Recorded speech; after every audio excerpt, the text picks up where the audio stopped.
Hi, I'm Peter J. Ray. Welcome.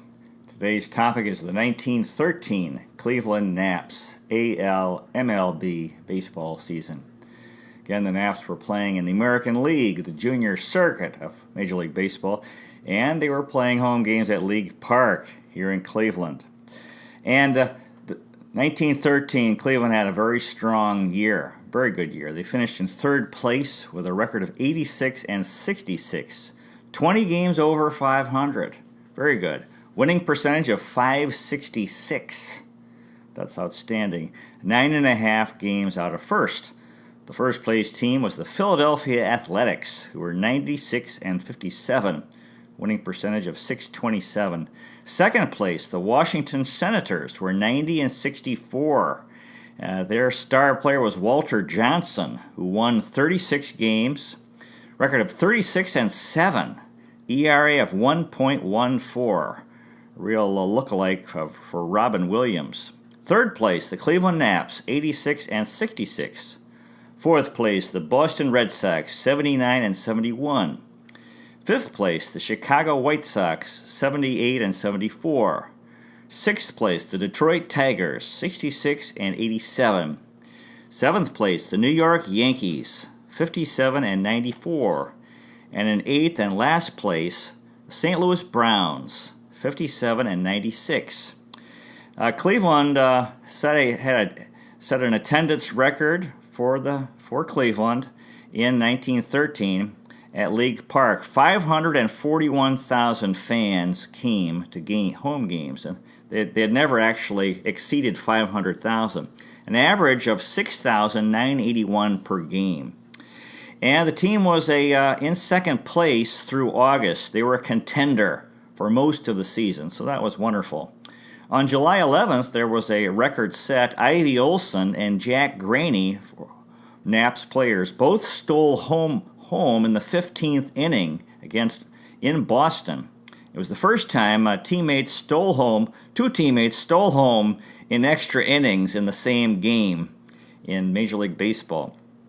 On September 8th, 8 players had ptomaine poisoning after eating in the train dining car, so that was unfortunate. After the regular season, there was a postseason series played against the Pittsburgh Pirates and Honus Wagner. Cleveland won that series in 4-3, 7-game series. So this was a chance for the folks in Cleveland and Pittsburgh to see their rivals in the other league, or not too far away. Pittsburgh's not that far away, and there was no interleague play, so it's a chance for the fans to see these players from the other league.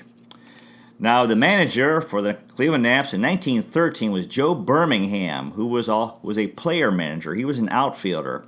Birmingham batted .282 with 37 hits, 9 doubles, a triple, 15 home runs, 7 stolen bases in 47 games. Birmingham was a player with Cleveland from 1906 to 1914 and was the Cleveland manager from 1912 to 1915. Unfortunately, he had a pretty severe conflict with Napoleon Lajoie, and Lajoie cursed him to his face and in the newspapers. It was a kind of a bad situation because Birmingham was only 28 years old. Lajoie was 38, 10 years older. Of course, Lajoie was the former manager, and and the team was named after him. And so this was kind of awkward. And Lajoie was getting older, and he was frustrated that he never won a pennant as manager. The conflict really broke out when Birmingham benched Lajoie. Birmingham himself was injured during the season. He had a broken leg in May. Birmingham believed in inside baseball. He was in favor of stolen bases and squeeze plays and aggressive base running. On May 12th, Joe Birmingham, as a player, slid into second base, broke his right leg in 2 places, and was out for the rest of the season. So, Joe Birmingham. Now, the catcher for the Naps in 1913 was Steve O'Neill. O'Neill batted .295, 69 hits, 13 doubles, 3 triples, 29 RBIs, 5 stolen bases in 80 games. O'Neill played for Cleveland from 1911 to 1923 and was the Cleveland Indians manager from 1935 to 1937. Steve O'Neill. Our first baseman in 1913 was Doc Johnston. Johnston batted .255 with 135 hits, 19 doubles, 12 triples, 2 home runs, 39 RBIs, 19 stolen bases in 133 games. Johnston was with Cleveland from 1912 to 1914, and then from 1918 to 1921, Doc Johnston. Napoleon Lajoie was our second baseman. Lajoie batted .335, really good, 156 hits, 25 doubles, 2 triples, a home run, 68 RBIs, 17 stolen bases in 137 games. Lajoie was with Cleveland from 1902 to 1914, and his salary in 1913 was $9,000 for the year. On May 11th, Lajoie was hit by a pitch in his hands and broke the right little finger of one hand and the left thumb on the other hand. He was out for 3 weeks. At the time, he was hitting .382. Now, when he was out, he gained some weight, and Ed Bang of the Sporting Life wrote, quote, that Lajoie, quote, took on considerable avoirdupois. He is now at an age when he takes on weight easily, and when the time came for him to break into the lineup again, he was far from being in the same excellent physical condition that he was when the Naps came north. So after he went back after this injury and he came back, he was people could see he was slower in the field and on the base paths, and he had 3 errors in one game, and that's when Birmingham decided to bench him, and then there was this severe conflict. But he was only out of the lineup for a short time, and then Birmingham put him back in the lineup, and he did well the rest of the season. Napoleon Lajoie. Ray Chapman was our shortstop. 1913, Chapman batted .258 with 131 hits, 19 doubles, 7 triples, 3 home runs, 39 RBIs, 29 stolen bases, and 141 games. And Chapman was with Cleveland from 1912 to 1920. Ray Chapman. Ivy Olson was our third baseman. Olson batted .249 with 92 hits, 13 doubles, 3 triples, 32 stolen bases, 32 RBIs, 7 stolen bases, and 104 games. And Olson was with Cleveland from 1911 to 1914. Ivy Olson. Shoeless Joe Jackson was a regular outfielder. Jackson hit .373. Wow, 197 hits, 39 doubles, 17 triples, 7 home runs, 71 RBIs, 26 stolen bases in 148 games. And Jackson was with Cleveland from 1910 to 1915. In 1913, he led the league in hits, doubles, and slugging percentage. In June, Jackson became the first player to hit a home run over the roof at the Polo Grounds. The ball traveled 500 feet, really something. For the second year in a row, he was second in batting average behind Ty Cobb. He was hitting .450 late in May, and then Lajoie got hurt, and Jackson started being walked a lot. He became very frustrated. Before the season, in the off season, he liked to go hunting in South Carolina and enjoyed motion pictures in Greenville, South Carolina. He invested in a Greenville pool hall, and he said this, quote, I have been on the go ever since I was 15 years old, and although I enjoyed traveling with a crowd of ball players, such as the Cleveland fellows are, yet I detest city life, and will only be too glad when the time comes when my wife and I can evade the bustle and hustle of it all. So again, he was competing with Ty Cobb for the batting average. This was becoming an annual thing. They were the top 2 hitters in the American League. Cobb said this, quote, I'll beat him out. If Jackson bats .500, I'll finish the season with .501. And then Shoeless Joe responded, quote, if Cobb bats .501, I'll go to .502. I'm cut to beat him this year, and I will. Well, he didn't again. Cobb won the batting race. On September 12th at Griffith Stadium in Washington, D.C., Jackson ran into the outfield wall, and he ran into a wood advertising sign, was knocked unconscious. He was bruised and was limping for several days, so that didn't help his quest for the batting title. The incredible Shoeless Joe Jackson. Jack Graney was another regular outfielder. Jack Graney batted .267 with 138 hits, 18 doubles, 12 triples, 3 home runs, 68 RBIs, 27 stolen bases in 148 games. Graney played for Cleveland in 1908 and then from 1910 to 1922, and he was the Cleveland Indians radio broadcaster from 1932 to 1953. Jack Graney. Nemo Leibold was a regular outfielder. Leibold batted .259 with 74 hits, 11 doubles, 6 triples, 12 RBIs, 16 stolen bases in 93 games. Leibold was from Butler, Indiana. He died in Detroit, Michigan in 1977 at age 84.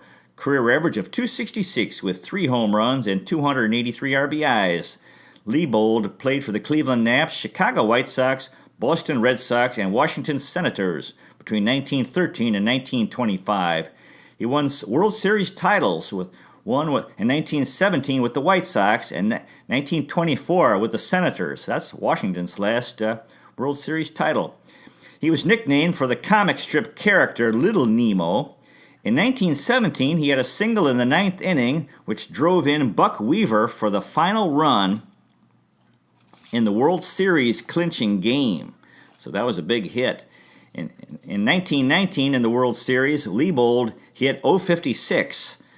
Not very good. One of the 3 regular players who was not accused in the Black Sox scandal. So even though he didn't play well, apparently he didn't take any money to not play well. He was a manager in the minor leagues until 1948. In 1946, Leibold was the manager of the Louisville Colonels, and in the minor league World Series, or the Junior World Series, they were playing against the Montreal Royals, who had Jackie Robinson on the team before he started playing for Brooklyn and integrated baseball, and the Louisville lost that World Series. Nemo Leibold. Terry Turner was a spare infielder. Turner batted .247 with 96 hits, 13 doubles, 4 triples, 44 RBIs, 13 stolen bases in 120 games. And Turner was with Cleveland from 1904 to 1918. He was a Cleveland all-time stolen base leader until Kenny Lofton. Terry Turner.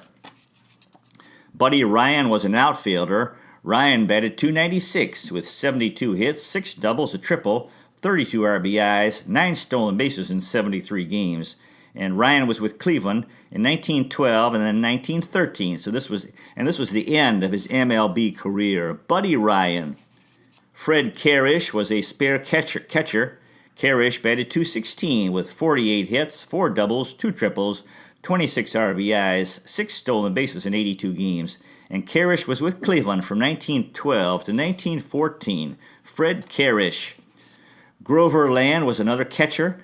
Land batted .234 with 11 hits, 47 at-bats, a double, 9 RBIs, a stolen base in 17 games. Land was with Cleveland from 1908 to 1911, and then in 1913. This was the end of his time in Cleveland. However, he continued in the major leagues until 1915. Grover Land. Ray Bates played some third base.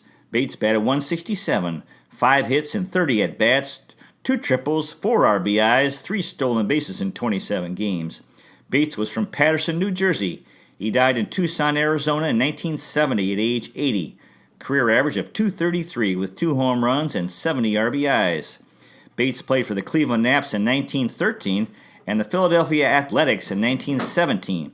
He was in the minor leagues from 1911 to 1923 and played in Altoona, Newport News, Portland, Vernon, Los Angeles, Seattle, Oklahoma City, Omaha, and Reading. In 1926, in the minors, he was the manager of the Ogden Gunners in the Class C Utah-Idaho League. Ray Bates. Jack Lelevelt was an outfielder. Lelevelt batted .391. 9 hits and 23 at-bats, 2 doubles, 7 RBIs, a stolen base in 23 games. Lelevelt was from Amsterdam, the Netherlands, in Europe. He died in Seattle, Washington in 1941 at age 55. Career average of .301 with 2 home runs and 126 RBIs. Lelevelt played for the Washington Senators, New York Highlanders, New York Yankees, and Cleveland Naps between 1909 and 1914. He set the record in the International League 42-game hitting streak in 1912, which was only broken in 2007 by Brandon Watson. His family moved to the United States from the Netherlands when Lelyveld was 2 years old. Despite a .301 average, he was never a full-time player. He continued in the minor leagues until 1925, and he was a manager in the minors until his death of a heart attack in 1941 at age 55. In 1934, he was the manager for the Los Angeles Angels in the Pacific Coast League. His record as a manager was 130. That year, the team record was they won 137 games, lost 50, winning percentage of .733, one of the greatest teams in minor league baseball history. He also was the manager for the Seattle Rainiers in 1939 and 1940 and won titles both years. In 1943, he was inducted into the Pacific Coast League Hall of Fame. Jack Lelyveld. George Dunlop was an infielder. He played shortstop and third base. Dunlop batted .235 with 4 hits and 17 at-bats. A double. He struck out 5 times in 7 games. Dunlop was from Meriden, Connecticut. He died in Meriden in 1971 at age 83. Career average of .200. He was with the Cleveland Naps in 1913 and 1914 and played in a total of 8 games. So he had a brief MLB career. George Dunlop. Larry Kopp was an infielder, played some shortstop, batted .300, 3 hits and 10 at-bats, scored twice, had a double, an RBI in 6 games. Kopp was from Bristol, Connecticut. He died in Hamilton County, Ohio in 1986 at age 95. Career average of .249 with 5 home runs and 266 RBIs. Kopp played for the Cleveland Naps, Philadelphia Athletics, Cincinnati Reds, and Boston Braves between 1913 and 1923. He won a World Series title in 1919 with the Cincinnati Reds. He's in the Cincinnati Reds Hall of Fame.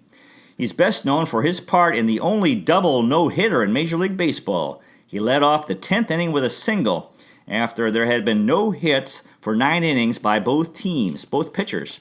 And he scored off from a single by Jim Thorpe, the tremendous player who became famous in the National Football League. His brother Herb Kopp was a football coach for the Boston Yanks in the NFL between 1944 and 1946. Larry Kopp. Johnny Beal was an outfielder. Beal batted .167, 1 hit and 6 at-bats. He had an RBI, struck out twice in 6 games. Beal was from Beltsville, Maryland. He died in Beltsville in 1926 at age 44. Career average of .253 with 3 home runs and 17 RBIs. Beal played for the Cleveland Naps, Chicago White Sox, Cincinnati Reds, and St. Louis Cardinals between 1913 and 1918. So he was a rookie in 1913. Johnny Beal. Ernie Kruger was a catcher. Kruger batted 6 times, did not have a hit, struck out twice in 5 games. Kruger was from Chicago, Illinois. He died in Waukegan, Illinois in 1976 at age 85. Career average of .263 with 11 home runs and 93 RBIs.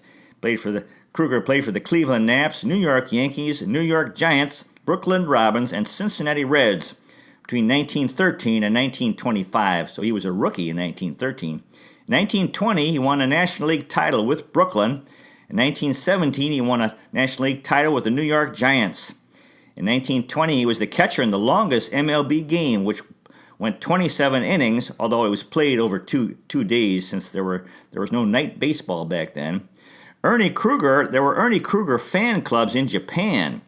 He was the founder of the Old Timers Baseball Association, and over the years often asked to throw out the first pitch at opening day in Chicago. There's a street in his honor in Waukegan, Illinois. Ernie Kruger. Eddie Edmondson was a first baseman and outfielder. He batted 5 times, did not have a hit in 2 games. Edmondson was from Hopewell, Pennsylvania. He died in Leesburg, Florida in 1971 at age 81, and his MLB career was just with the Cleveland Naps in 1913, and they called him Axel Eddie Edmondson. Josh Billings was a spare catcher. Billings batted 3 times, did not have a hit. He struck out all 3 times in 1 game. Billings was from Grantville, Kansas. He died in Santa Monica, California in 1981 at age 89. Career average of .217 with 29 RBIs. Billings played for the Cleveland Naps, Cleveland Indians, and St. Louis Browns between 1913 and 1923. In 1943, he was the manager of the Kenosha Comets in the All-American Girls Professional Baseball League, one of the 4 original teams in that league, and they made the playoffs. And of course, the movie A League of Their Own was based on those women's baseball teams. Josh Billings. Johnny Bassler was a catcher. Bassler batted twice, did not have a hit in one game. Bassler was from Mechanics Grove, Pennsylvania. He also died in Santa Monica, California in 1979 at age 84. A career average of .304 with 1 home run and 319 RBIs.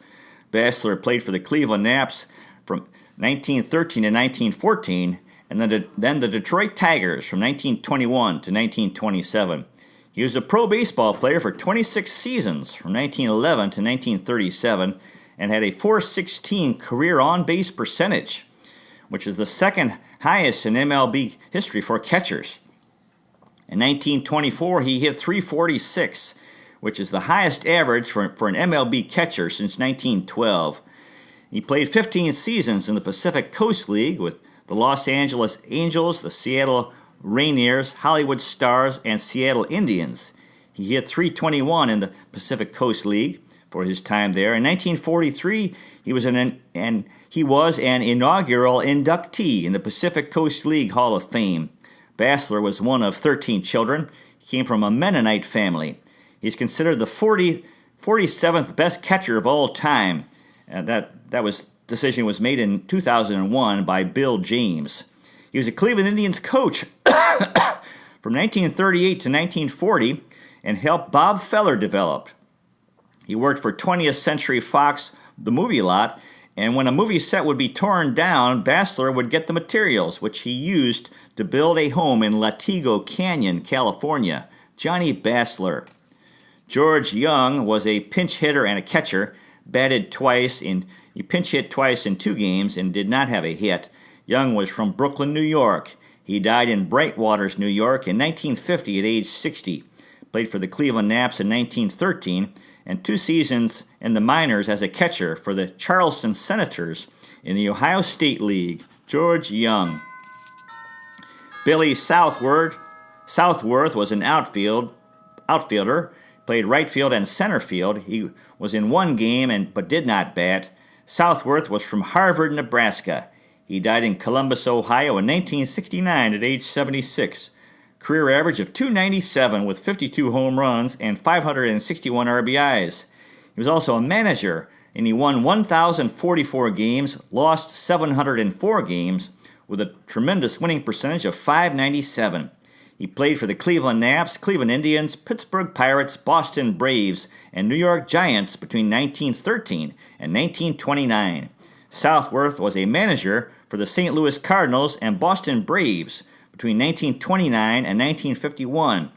He won World Series championships in 1926 with the New York Giants as a player, in 1942 and 1944 with the Cardinals as a manager. So 3 World Series championships. Very good. Billy Southworth was inducted into the Baseball Hall of Fame in 2008. He worked as a scout for the Braves. He had a lot of tragedy in his life. He had stillborn twin babies that were born when they died when they were born. His wife died. He had an adult son died. He's in the St. Louis Cardinals Hall of Fame. Southworth developed alcoholism but recovered. He was the Boston Braves manager in 1948 in the World Series when they lost to the Cleveland Indians. He also was a scout and signed Hank Aaron, who was playing for the Indianapolis Clowns in the Negro Leagues. Billy Southworth. Josh Swindell was a pitcher. Swindell pitched for Cleveland from 1911 and then in 1913. This was the end of his MLB career, and it is not clear if he is related to Greg Swindell, who pitched for Cleveland in the 1980s and 1990s. Josh Swindell. Roger Peckinpah got in 1 game, did not bat, but he scored a run. He must have walked and scored. Peckinpah played for Cleveland in 1910 and then in 1912 to 1913. He was the Cleveland Indians manager from 1928 to 1933 and in 1941. Roger Peckinpah. Now the pitching staff, Veen Gregg, again, was our ace pitcher. Gregg batted 131 with 13 hits, 4 doubles, 2 RBIs. He walked once, struck out 22 times in 99 at-bats. Gregg's pitching record was 20-13 with an ERA of 2.24, 44 games, 34 starts, 23 complete games, 3 shutouts, and 3 saves. Gregg pitched for Cleveland from 1911 to 1914. In August, he had a friendly wrestling match with Cy Falkenberg on the train en route to Washington. Both pitchers fell and had injuries to their pitching arms, which affected their pitching, and this made it tough on Cleveland late in the season. Veen Gregg. Cy Falkenberg was another tremendous starting pitcher. Falkenberg batted 119, 10 hits in 84 at-bats, a double, 5 RBIs, 2 stolen bases in 39 games. Falkenberg's pitching record was 23-10 with an ERA of 2.22, 39 games, 36 starts, 23 complete games, and 6 shutouts. Falkenberg pitched for Cleveland from 1908 to 1911 and then in 1913, so this was his last year in Cleveland. However, he continued in the major leagues until 1917. Cy Falkenberg. Fred Blanding was another starting pitcher. Blanding batted .244 with 21 hits and 86 at-bats, 2 doubles, 2 triples, 8 RBIs, 2 stolen bases in 41 games. Blanding's pitching record was 15-10 with an ERA of 2.55, 41 games, 22 starts, 14 complete games, and 3 shutouts. And Blanding pitched for Cleveland from 1910 to 1914. Fred Blanding. Willie Mitchell was another starting pitcher. Mitchell batted .143 with 10 hits and 70 at-bats, 2 doubles, 3 triples. In 35 games, he struck out 25 times. As a pitcher, Mitchell's pitching record was 14-8 with a fine ERA of 1.91, 35 games, 22 starts, 14 complete games, and 4 shutouts. Mitchell pitched for Cleveland from 1909 to 1916. Willie Mitchell.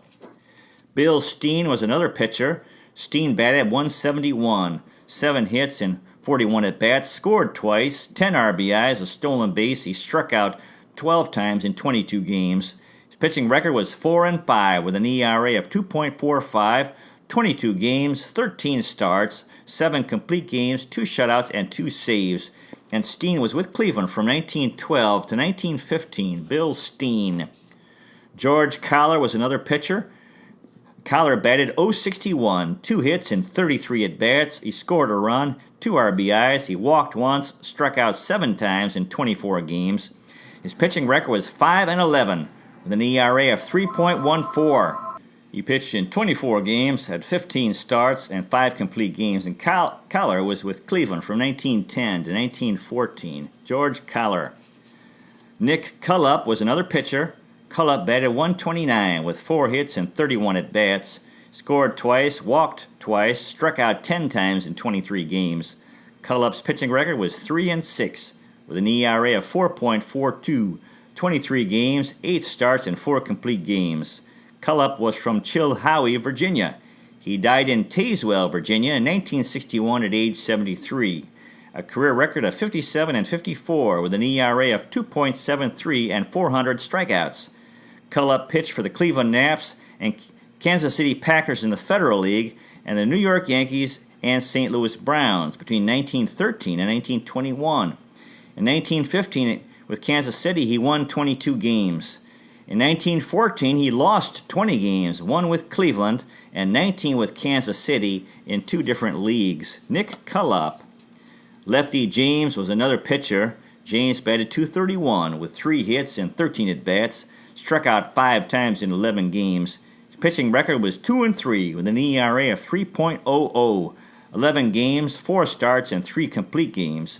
James was with Cleveland from 1912 to 1914. Lefty James. Jim Baskett was another pitcher. Baskett had a batting average of 1,000. He batted once and had a hit, which was a double, and scored in 2 games. As a pitcher, he had no decisions and an ERA of 5.79, 2 games, 1 start, and he pitched 4 2/3 innings.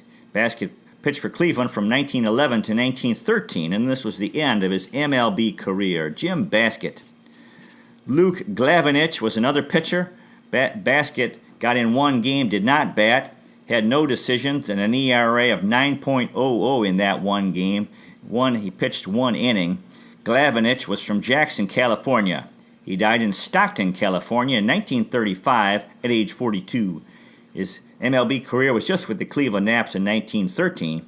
He went to the St. Mary's College of California, and he also played in the minor leagues for the Omaha Rourkes and the New Orleans Pelicans. Luke Glavinich. Lee Dashner was another pitcher. Dashner got in one game, did not bat. As a pitcher, had no decisions and an ERA of 5.40, one game and 1 2/3 innings pitched. Dashner was from Renault, Illinois. He died in El Dorado, Kansas in 1959 at age 72. His MLB career was just with the Cleveland Naps in 1913.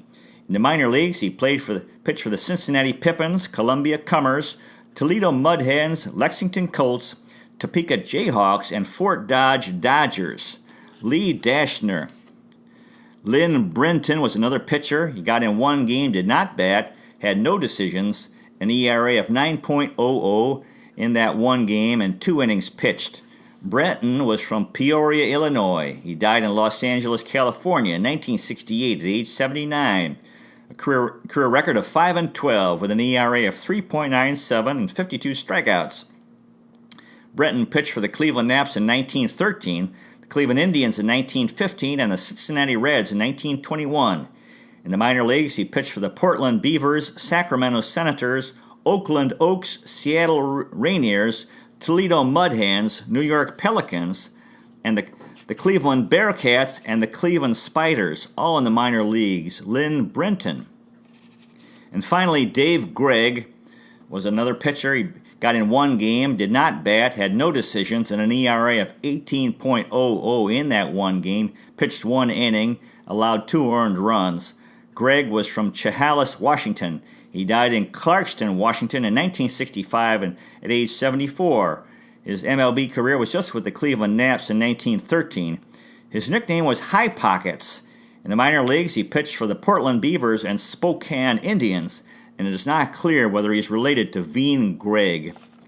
After the season, the World Series was played, and the New York Giants were the National League champions, and they appeared in the World Series and lost their 3rd World Series in a row, defeated in 5 games, 4 games to 1, by the Philadelphia Athletics, who were the American League champions. And those teams, years later, both moved to California and became crosstown rivals, the San Francisco Giants and the Oakland A's. So that's the story of the 1913 Cleveland Naps. They had a tremendous year, and God bless those fellows who played for the Cleveland Naps in 1913 and everyone else associated with the team, including the fans, especially the Civil War veterans and the Spanish-American War veterans.